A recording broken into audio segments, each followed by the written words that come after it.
Hey, what is up guys? Guitar-Rock here, welcome back to another Blue Archive video. Now, Nuya Fuuka is going to be the best limited character to obtain right now. Alongside with Nuya Haruna, these two are limited. That means that if you don't obtain them right now, you have to wait like one whole year to get them again. But once you have obtained her, who is going to be the next limited characters to look out for? That's where this video comes in. We're going to talk about the next upcoming limited characters that you need to look out for. We got plenty of them, and that includes Toki, Nagisa, Ben Kazusa, Ben Yoshimi, Swimsuit Izuna, Swimsuit Chise, all the way up until the Fast banner that's going to include Battlesuit Hoshino and of course Shiroko Terror. So plenty of information to take in, and hopefully I can try and help you guys plan better. With that being said, let's jump into the video. But first things first, this video is sponsored by EasyFun.gg. Now, EasyFun is brought to you by the studio who made LD Player. It's an Android emulator that runs on a web browser. So all you need to do is just have access to either Google Chrome or Internet Explorer or whatever web browser that you use to be able to run this particular program. Now, you can see there's plenty of games that this website supports, and all you need to do is just choose your games out of the list of thousands of games right here, and then play it right here. Now, as you can see, if you want to play a game, for example Blue Archive right here, you have an option to play using a trial, or you can log in for 6 hours free per day. Now, it is limited up to 6 hours per day, but that's going to be plenty enough for most people if you're just trying to do dailies whatsoever. Now, I'm going to log in right here to my Gmail, and then, okay, so once I've logged in as follows, you can see now I'm going to try out Blue Archive. And you can see this is my remaining time right there. So I'm going to show you guys, I'm going to sign in to my Nexon ID. I think it's working. As you can see, this is going to be my account. Now, as you can see, the game is working fine, and it is going to be something that you can basically take advantage of if you are trying to do your dailies whatsoever. Who is this for? Now, if you are a student and you have a Chromebook device or a device that's like might not be able to support an emulator, that's where EasyFun.gg comes in. So if your device can run a web browser, you're most likely going to be able to play any Android games just like that. Do your dailies quickly, you know, if you're at school or other places where you don't want to carry your laptop around, you can basically use this method for quick access. Now, if you guys are interested to check out EasyFun, feel free to use my referral link in the description below. Now, let's jump into the video. Okay, so as you can see right now, we are currently having this particular banner. Now, we're going to get Ui rerun, Hinata rerun, and Sakurako rerun later. Alright, right after the Nuya Fuuka banner ends. And that's going to be something that you gotta pay attention to as well, especially Ui. I do think that she's going to be a very, very strong character. However, she's not a limited character. So, if you don't really care about, you know, non-limited characters, you want to be able to like spook them in the future because they will be added to any standard banner, you can consider skipping her. But I do think that Ui is a very solid student overall. Now, let's talk about right after. So we're going to have Guide Tsubaki and Umika. This is going to be the two new banners that's going to run alongside with Izuna, Shizuko, and Mimori. Now, you can see right here, we're going to have basically 4 banners, right? All these are going to be non-limited. But let's talk about their roles, right? With Guide Tsubaki and Umika, since they're going to come really, really soon. Now, these two characters are going to be strong in a new content called Fury of Sand. Now, that particular content is going to be where Guide Tsubaki and Umika shines. Now, Guide Tsubaki is a buffer. Just think of her as an alternate version to Kotama or even Ibuki. Now, she is going to just straight up give you buffs at 70% for 45 seconds of attack. Alright, so in a circular area, and her circular area is actually really, really big. However, she's a 6-cost unit. So in most normal scenario, like talking about like drills, total assault, grand assault, you're most likely not going to use her right there. She also has an ability to actually heal and also increase critical resistance, and her sub-skill basically increase attack of all allies as well. Now, just think of her like a Kotama 2.0 or 1.5 in a way, right? I feel like her buffs are going to be a little bit more, but most players are going to have Kotama built by now, and that's going to be something that is much easier to access. Now, what about Umika? Now, Umika is going to be this girl right here. She's going to be a Mystic Special Striker class. She's a 3-cost EX character, and she summons a fireworks launcher for 50 seconds. And you can deploy 5 at the same time, and this is going to basically take Umika's HP a little bit. Now, this fireworks launcher is going to do up to 2887% damage to one enemy. And then afterwards, clear firing order. It converts her normal skill to do like an insane amount of damage, right? and passive skill increase HP. Now the sub skill, every 55 normal attacks, she's going to increase attack by up to 61%, which is pretty good, right? If you attack fast enough, this is quite a good buff. Additionally, she also decreased her own EX skill cost by 3. So that's going to help out a little bit, alright? It's going to make her much synergistic with her own particular buffs. Now, is she going to be extremely strong in the regular bosses? Not really, right? You can still use her in Shirokuro and maybe in a few other boss stages, but she particularly shines in the Fury of Set because this normal skill is gonna do an insane amount of damage. That's where you're gonna use her a lot. Now, here's the truth. Umika and Guide Tsubaki, I think they are both alright characters, alright? They are not bad. They can be used here and there, but I don't think they are a must-have. So if you are missing these two characters, I doubt it's going to change much. The truth is, while Tsubaki is probably going to be a good buffer for the Fury of Set content, I feel like, you know, a lot of other characters can do way better. For example, Kotama is cheaper, and also a lot of players have Ibuki as well if you started recently, so a lot of attack percent buffers are out there, so you probably don't need that many of them. Alongside with that, this banner also is shared with Izuna and of course Mimori, which both characters are pretty much available in the... They are both farmable, alright? Izuna is one of the exclusive story characters that you can farm right here in stage 19-3, and for Mimori, you can pretty much buy her shards in the Grand Assault token coins thing, right? So you can basically do this every single month. Now, right after that, we have Kazusa, Reisa, and Natsu rerun.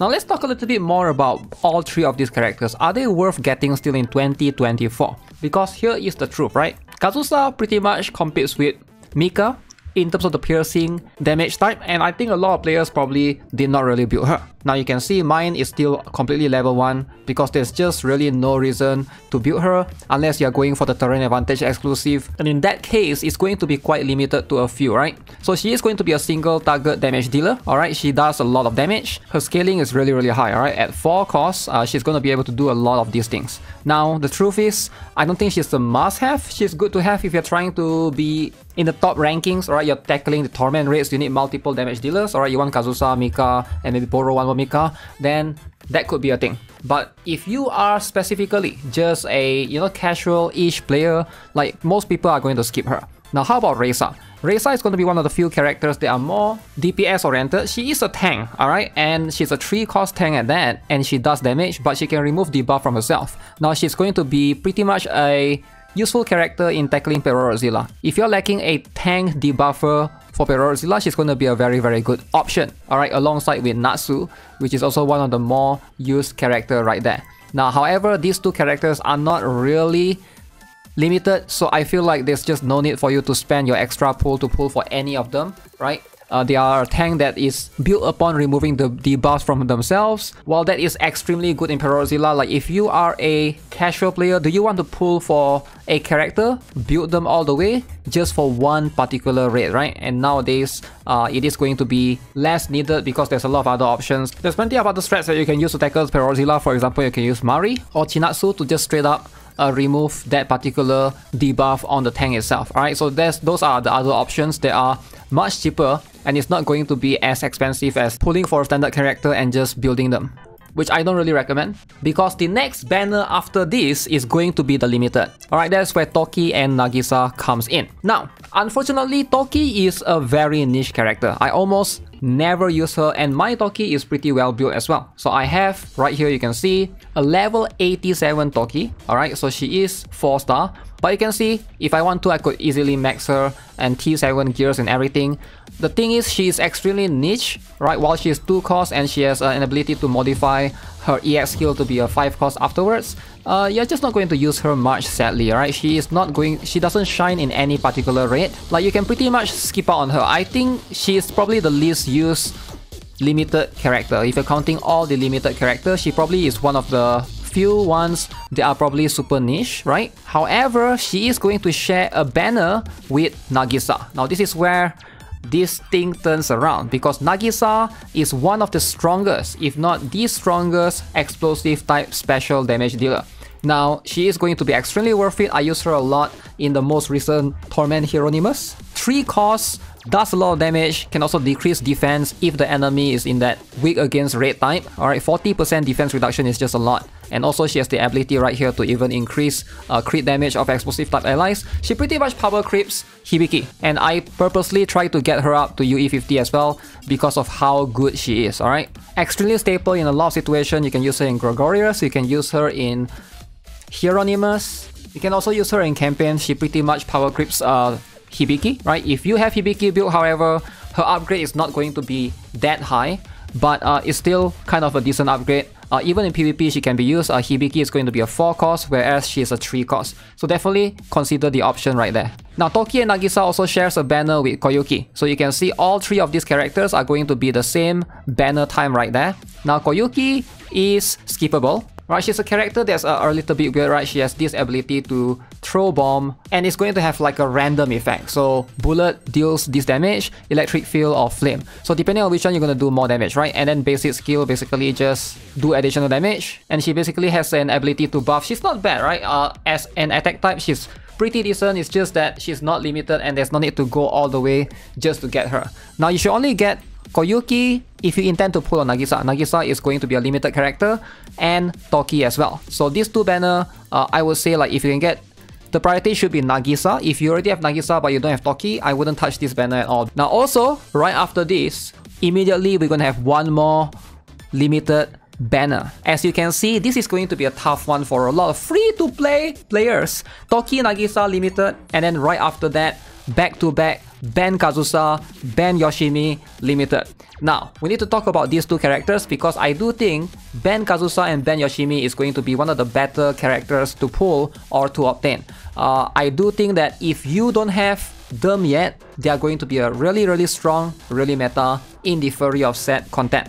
Now let's talk a little bit more about Fury of Set before we dive into further details, right? Fury of Set is an endgame content for a lot of, I would say, advanced or veteran players, and this content is going to be very different from regular Grand Assault or Total Assault. The reason why is because in these instances, your EX skill damage is going to get reduced by 80%. So therefore, you will see a lot of this meta shifting around to characters that can do damage via the normal skill or via high attack speed, right? Basically, you just boost attack speed and then just do damage using your normal firing hits, right? Pretty much. So that's where Ben Kazusa and Ben Yoshimi comes in. So you can see, let's first talk about Ben Kazusa being an explosive striker.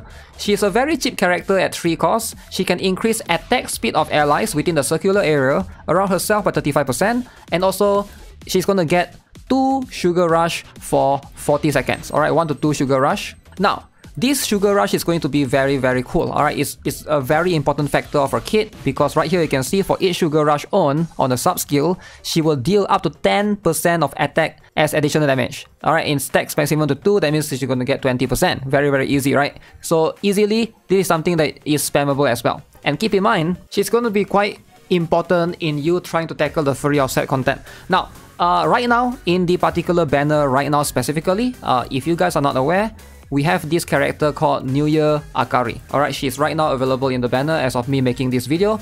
Now let's talk a little bit more about New Year Akari. If you have New Year Akari, they pretty much serve the same role. So New Year Akari can summon this particular vehicle, alright, into the battlefield. Now this vehicle is going to give you attack speed increased by 39%. Alright, for allies in the circle, kind of similar in a way. So if you have New Year Akari, you probably don't need Ben Kazusa as much. However, Kazusa is 3 costs versus New Year Akari, which is 5 costs, and also one is a striker slot, one is a special slot, right? So keep that in mind. Now, Ben Kazusa is strong and all, but let's talk about Ben Yoshimi. Yoshimi is kind of insane, alright? So at first glance, I saw her skills and I was like, no way she's good, right? Because her EX skill is 10 freaking costs. 10 costs. Now, in the Fury of Set content, you are able to... 10 cost is not going to be an issue because you are always going to be able to regenerate your cost way faster. So this is not going to be that big of an issue. Now look at this. She increased her attack and attack speed by up to 112% for 50 seconds. That's very long for 10 costs. Also, acquire 5 stacks of Sugar Rush, alright? And Sugar Rush decreased by 1 every 10 seconds. So you can see the rotation is going to decrease 1. So Sugar Rush for Yoshimi. Now this attack speed is going to be important for her because you can see her normal skill right here. every 10 normal attacks, she's gonna do 966% damage to one enemy. That is insane. And the damage is increased by 5% for every 1 Sugar Rush active on all allies. And it's gonna stack to a maximum of 8. So that means if you pair with Ben Kazusa, alright, she also has this Sugar Rush concept. They are going to be very good together, alright, in a pair, right? Now her sub-skill, every 3 normal skill activations deal 119% additional damage. Again, very cool. Now between Ben Yoshimi and Ben Kazusa, who is going to be a better character overall? Alright, so now that we have looked at their kit, both are attack speed characters where they basically just pump out attack speed and try to shoot the enemy down. But here is the truth between them, right? Ben Kazusa is probably more used and can be used more because she is a buffer, she's a supporter pretty much. Alright, the attack speed of allies buff, she basically buff attack speed of allies, and she can be used occasionally in, I would say, every single color, right? Whether the enemy is red, blue or yellow. Now Ben Yoshimi is probably only going to be used if the enemy is weak against explosive type, right? Because she's more of a DPS character, as you can see, and she again does a lot of damage. Alright, I've seen damage for 10 cost, she is pretty much broken. So definitely these two characters, if you are going to pull, I would say this is something that you don't want to miss. Now, I know it's going to be a tough one, right? Now here's the thing, between Nagisa and Toki rerun and the new Ben Kazusa and Yoshimi Ben Limited back to back, who should you prioritize? This is going to be a bit tricky, right? If you are a new player, I highly recommend skipping these two and prioritize Nagisa. Now why is that? Because while Ben Kazusa and Ben Yoshimi are both very strong, they are alternatives. For example, Ben Kazusa, which is an attack speed buffer, competes with other attack speed buffers. Like I mentioned, New Year Akari, if you have her, she's not limited like Ben Kazusa is. She does give 39%, right? The Mystic Effectiveness is whatever, if the enemy is against the element, I get it. One more option is perhaps Hot Spring Chinatsu can also do that, but she's a single target right here on the EX skill, but she also has a basic skill that can increase another character as well. There's also Mimori, which is much more accessible, alright, she also can move allies and increase attack speed in that particular place. Now all these other options are basically inferior, alright, or they are worse version of Ben Kazusa. Ben Kazusa is probably the best attack speed buffer, but still, if you have limited resources, Nagisa is probably much more useful in the long run. Now one more thing is Fury of Set itself. Now while this is a content that is catered towards veteran players, there's really not much rewards compared to Total Assault and Grand Assault, right? I'm not sure if they're gonna change it for global, but I last saw in the JP side of things, right? There's no pyroxenes that you obtain actually. So in a lot of cases, pulling for characters good in that particular area is not going to be the best return of your use of pyroxenes, right? Something to keep in mind. So if I have to pick one, I will probably go for Nagisa. If you don't have her. Now if you already have Nagisa, you could probably skip Toki and just focus on getting these two. I would say these two are probably going to be a very solid push to your account if you're looking to tackle more endgame contents later on. Now there's one more thing to consider as well, which is Akko here. Alright, so this is going to be something that's like a little bit tricky. If you don't have Akko, then I would say this is going to be the priority for sure, because Akko banner is right here, right? If you have Akko and you don't have Nagisa, then I would place this as a priority. But if you do not have Akko, this is probably going to be a higher value. Like let's say you get Ben Kazusa and then you can basically use the pity to spark for Akko, or hopefully you can get these three together. I think it's definitely going to be quite possible, right? Now Kirara is going to be the banner coming after, alongside with Kaede and Tsukuyo and Kaho. Alright, 4 characters are going to rerun afterwards. So let's talk about Kirara since she's the new character featured. And she's also going to be very similar, very attack speed centric. You can see she's a Sonic type, alright? She is in the Striker slot, she's a 4-cost character, and you can see she's basically a character that does more damage with normal skill. She modifies the normal attack to do additional damage, increase attack by 51%, and also you can see the normal skill is going to do 744% damage to one enemy. So this is going to occur every 30 seconds. She also has an ability to increase the accuracy and ignore the normal attack delay 2 to 4 times. As far as I know in JP, like she is somewhere in the mid tier, average tier character, and considering that right now, if you are pulling in one of these limited banner, alright, either Toki Nagisa or Ben Kazusa and Ben Yoshimi, you should probably save. Alright, none of these characters are going to be insane. Kaede is almost never used at all. I don't think I've seen anyone use Kaede. Sukuyo is... she's alright, she's a little bit niche. Sukuyo, I don't think I've seen people use Kaho as well, to be honest. Now Sukuyo is a tank that's like really unique, right? Because she has an ability to heal herself, which is kind of interesting. I think she is going to be one of the better characters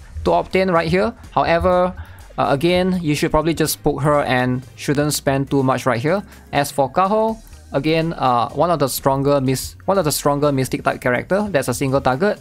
But I think Wakamo is just going to be outclassing her in general. Alright, and also there's Maid Ares as well. So those two are probably going to be used much more often than her. But if you have her, she's not a bad character to build if you're looking to tackle Torment, single target that's like mystic type. Now right after this, then you can see we got Rumi, Mina, Shun, Kokona. Now all four of these are going to share the same banner, same date.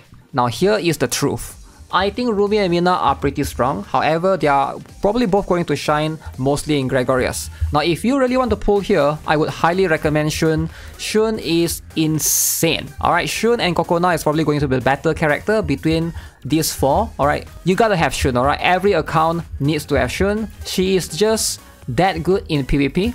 She is a PvP queen character. Now, if you don't have her, you're pretty much handicapping yourself. Now, why is she so strong? She straight up gives you 3.8 cores, almost 4 cores when the battle begins. Now in short battles, like in PvP, she shines, alright? In long battles, she's probably not that useful. But almost everyone and their mom is running at least one Shun in PvP. If you have the extra 3.8 cores or 4 cores right here at the beginning, you basically have the advantage, alright? If you don't have her, you're pretty much handicapping yourself. Imagine like you have to wait for regen to get cores while enemy already have the extra cores, 4 cores at that. That's going to make a difference between winning and losing. Now some people are going to say, oh, PvP you can't really control, and that's the whole point. That makes her even more valuable because you cannot control your characters. It's all up to the AI. That's where her value comes. Alright, if you can control, there's a chance that you can cheese it and, you know, form a team that doesn't need her as much. But because the PvP is fully auto, that's where her value lies. You can't control which character to use the skill, which is why you need that extra 4 cores. That's where it becomes so valuable. Hopefully you guys are aware of that. And also the sub skill pretty much counters a lot of you know, medium-sized enemies, right? So very, very good character. Now what about Kokona? Kokona is also known to be one of the best healer in the game. So if you are getting Shun, alright, try to get Kokona as well. She's used in Hieronymus and can be used occasionally in other places. She has an ability to reduce the EX skill cost, which makes her really, really strong. She's pretty much a staple as well in the Fury of Set content. You will see her being used a lot later on. Her heal is very, very cheap for 2 costs. She's all about accumulating this Stamp of Praise. And in terms of like a cheap budget healer, she's going to be up there alongside with Koharu. So definitely, even though she's a standard banner character, very, very valuable, I would say. Way more valuable than Rumi and Mina in terms of the usage rate, right? Now, if you can get Shun, get Kokona as well, that would be nice. If not, the next one, this is where it gets super interesting. We have Maid Momoi, Maid Midori, Maid Arisu, Maid Bunny Toki. Now all 4 of these characters, as you can see, are not limited. Alright, you are still in the recovery period, you are still saving. Now, Maid Momoi is one of the strongest single target Sonic type character. Alright, she is probably going to be insane. I know Momoi is racist, I am aware of that. But here's the truth, she is really, really strong. I'm surprised not many people or not many players talk about her actually in the JP meta. Now I feel like right now, Kurokage raids, the meta is pretty much set. Alright, so Swimsuit Hanako is going to be able to carry you in a lot of situations. But in the future, if they ever release like a Sonic type boss that relies on single target attacking power, that's where Maid Momoi is going to come in. I think she's going to shine in particular right there. So what makes her so strong? Let's study her skill and give you guys a better idea. She's a Sonic type. Again, she's a Striker slot student. So look at this. Her EX skill is 4 costs. She reloads immediately after skill activation, and she changed her normal attack to shots that deal 56% additional damage, and she also increased the attack speed up to 85%. So she can fire and shoot the enemies extremely fast, and normal attacks ignore delay 100 times. Now the attack speed pairs with the sub skill, where when she uses EX skill, no ammo is consumed over 5.5 seconds. So she basically has this ability right here that converts her EX skill to become a normal skill. This normal skill gets replaced with this one. And also, when she's using EX skill, no ammo is consumed by the normal attacks for 5.5 seconds. So that means she's just going to be firing non-stop for the first 5.5 seconds, which is insane. She does a lot of damage, and she's probably one of the highest single target damage for Sonic type.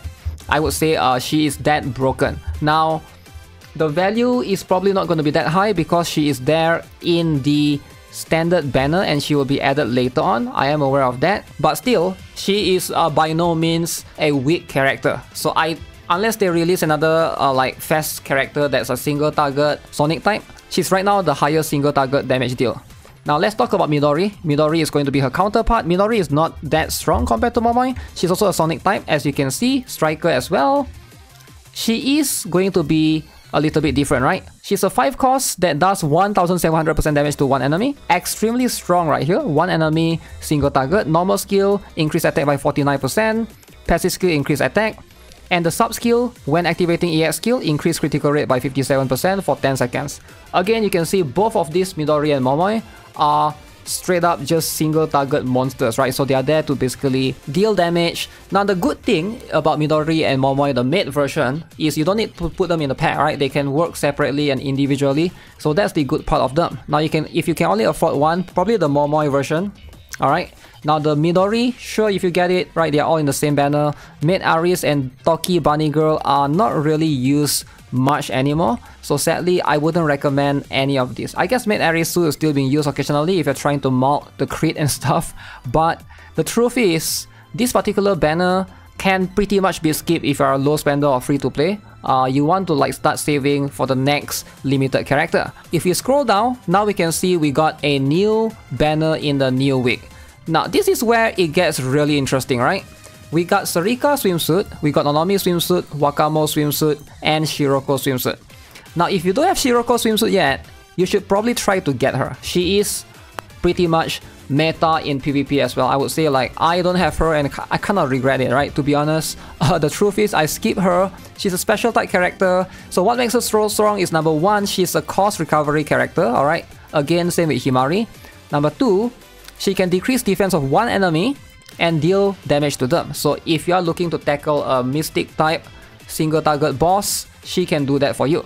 Now at the beginning of the combat when you enter the battle, she basically increases crit rate of every other ally and reduce everybody's EX skill cost by 1. This is very very good in PvP. This is gonna make sure your Iroha instead of 6 cost now become 5 costs. Alright? Your Nagisa instead of 3 costs now become 2 costs. So you are going to get this bonus benefit when you enter the battle. Very very cool, very very strong. She's an insanely broken character. Despite her not being limited, I highly recommend if you guys can get her, can afford to get her, definitely try to. Now for Sarika swimsuit, she's also going to be a little bit interesting. Again, not limited as well. She's a mystic type in the special slot.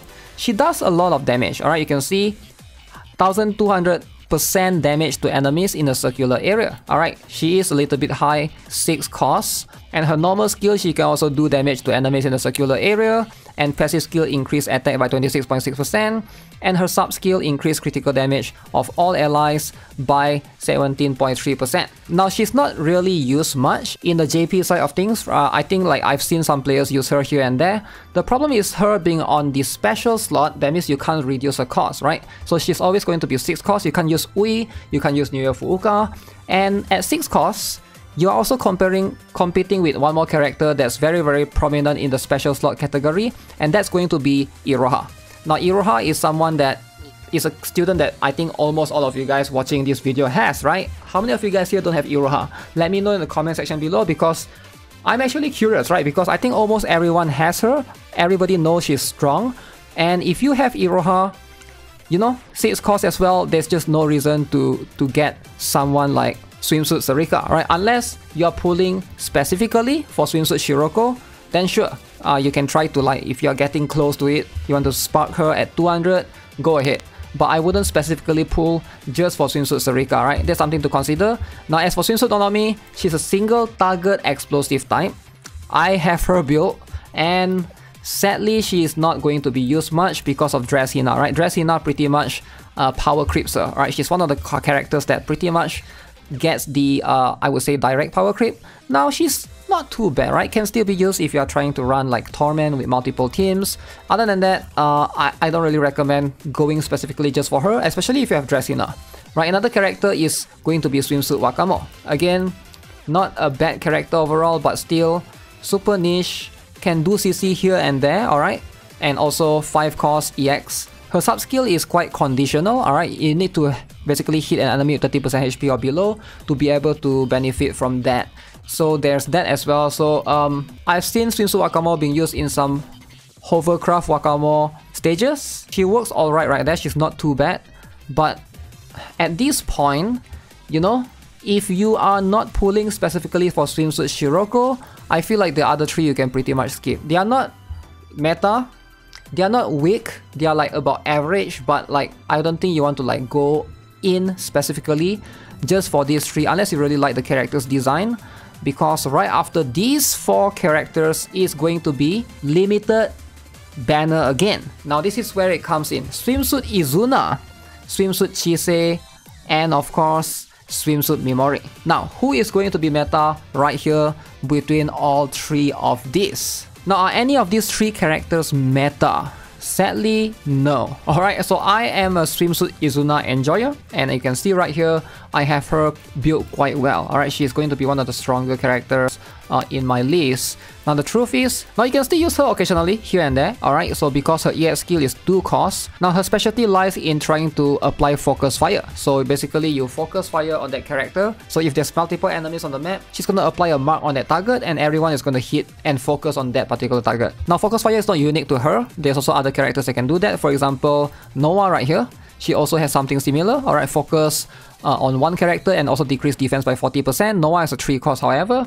Alright, one more character is going to be Sakurako. Sakurako is a 4 cost and she also does something similar, focuses assault on a designated enemy. Now these 2 characters are in the standard banner. I don't have them, but again, you know, those are the options that competes with Swimsuit Izuna somewhat. Now Swimsuit Izuna is probably the best focus fire character because she has this ability where she can decrease crit damage resistance. So this is still going to be very good in a lot of situations.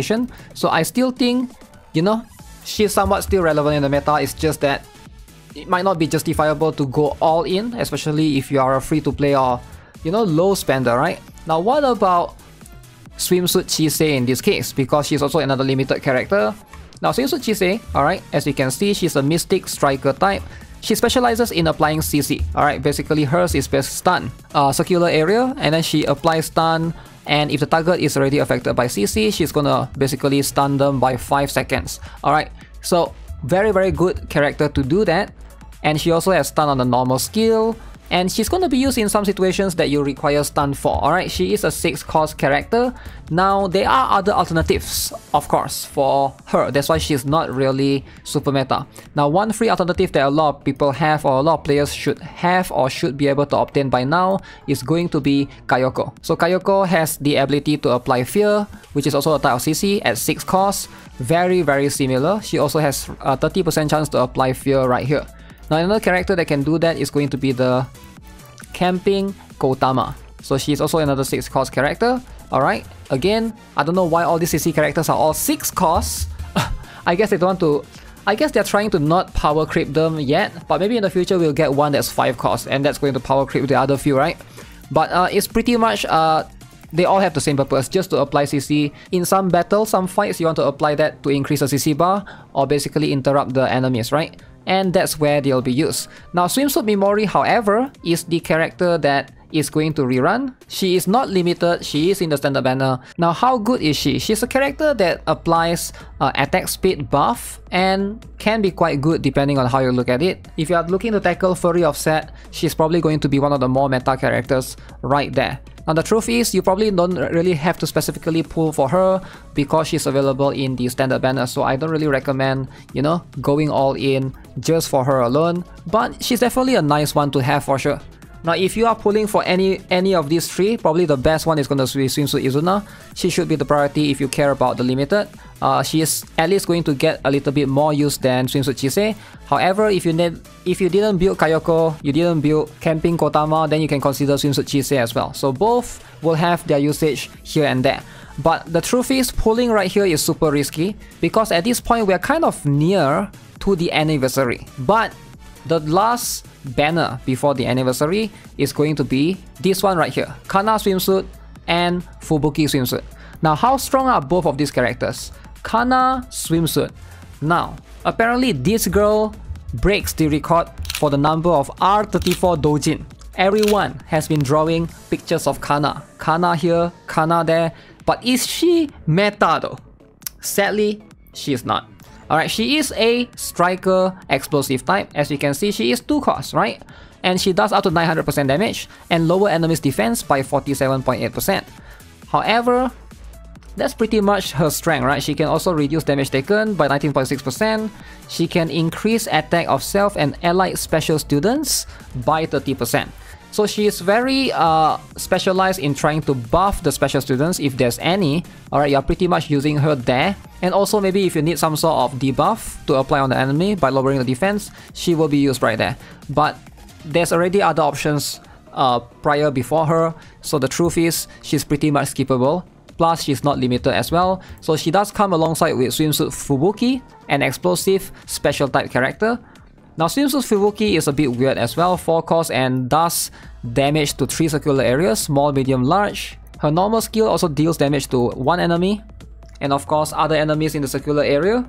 Now, her sub-skill is quite unique, increase explosive efficiency of all allies by 30.2%. However, like I mentioned earlier, the character that I recommend everyone to pull, this girl right here, Nagisa. Now, the truth is, if you have Nagisa, you probably don't need her as much, right? Nagisa also has a kind of a, I would say, like different variant. Alright, increased crit damage of explosive type allies by 24.2%, whereas hers is increased explosive efficiency of allies by 30.2%. Now, you could say, okay, why not use them both together, right? In the special slot, each of them take 1 slot.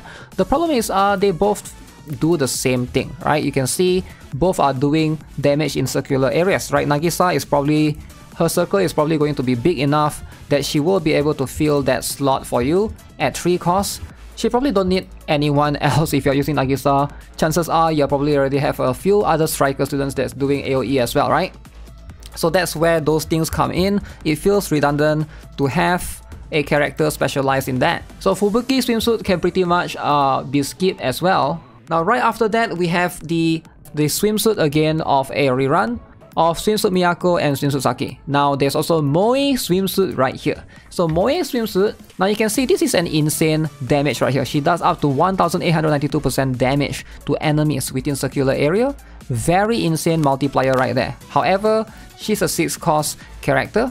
Alright, every 35 seconds, she does more damage. Increase attack by 26.6%, and when attacking large and extra large enemies, she does 17.7% of attack as the additional damage.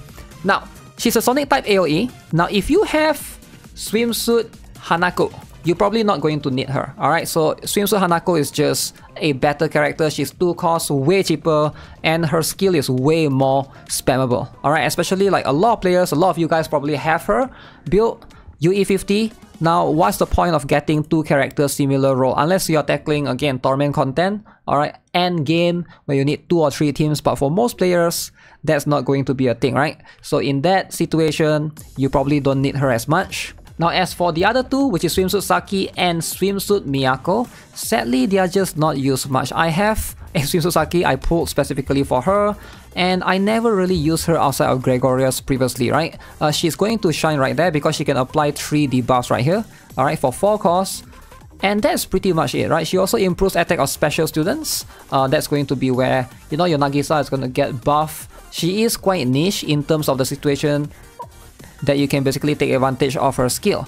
Now, one more character is going to be Swimsuit Miyako. Now, same thing as well, she's gonna do like a small single target damage and a little bit of debuff by decreasing crit damage resistance. Now, she does have cost recovery though, like you can see, upon 50 successful evades. Now, if you're trying to build a tank that can basically help you with cost recovery, she could be good or can be used. But the truth is, right now, These are the characters that I will highly recommend skip because we are approaching the fast banner. If you pull right here, like what are you even doing, right? Because at this point, right after that, we got Hoshino rerun and Hina rerun, and bam! Battle Suit Hoshino and Shiroko Terror. And of course, Mika is gonna make a rerun. So you have 1, you have 2, you have 3. You also have Swimsuit Saori and you have Swimsuit Hiyori. You get 5 limited characters. The most limited ever in a row. Alright? So, this is going to be insane, right? If you look at the pattern right here, the last time we have a limited back-to-back in a row was all the way here during Toki Nagisa and Ben Kazusa and Ben Yoshimi. Alright, this is like pretty much back to back, right? Koyuki is sandwiched in between, but Koyuki is like alongside with these two. And then this is an actual 5 limited characters back to back. Now, Saori swimsuit and Hiyori swimsuit, they are less useful compared to these other 3. Your priority has to be Mika, Shiroko Terror, and Hoshino Battle. Please save for them. Alright, these are the broken characters. Do not miss out on the fast banners, man. For most players, you should probably be saving right after you pull the ban characters. Alright, right after you pull here, Kazusa ban, Yoshimi ban, you should basically start saving now. Alright, any other character in between that you are pulling, like I am aware that Shun and Kokona is strong, right? I'm also aware that Swimsuit Shiroko is strong, and I can see why some people might want Swimsuit Izuna or Swimsuit Chise, but man, these 3 should be a priority. So you have the pyroxenes, make sure you guys are calculating and planning accordingly because 24,000 pyroxenes is going to be needed to PT. Now, 6% banner, it is going to be maybe easy, alright? 6% is like double the rates, right? So if you guys are not aware, the fast banner are basically 6%, double the rates of the usual rates. These are the super hyper meta character that you don't want to miss. Now, the video is a little bit too long now. I don't know how much I can edit this down because like right now it seems like I've been recording for 1 hour and I really want to talk about Battle Hoshino and Shiroko Terror, but I think we have to save that for the next video because I don't want to make a 1 hour video and then people in the comment section will be like, oh my god, 1 hour video? Are you insane? Who's gonna watch that? You know, you get what I'm saying? Like, I don't want to cause drama. Let's call it a day. You know, you guys gotta go out and touch some grass. I get it. The video is long and stuff, right? But hey, thanks a lot to all of you guys who stayed until the end. If you guys stay until the end, I appreciate all of you. Make sure you guys subscribe, give this video a like, stay tuned. I'll definitely update you guys of more Blue Archive stuff. And don't forget to check out the sponsor, Easy Fun Cloud Gaming. You can try it out if you guys want to play Blue Archive or any other games that's available on the Play Store. I'll have the referral link in the description below. As always, have a nice day. Goodbye.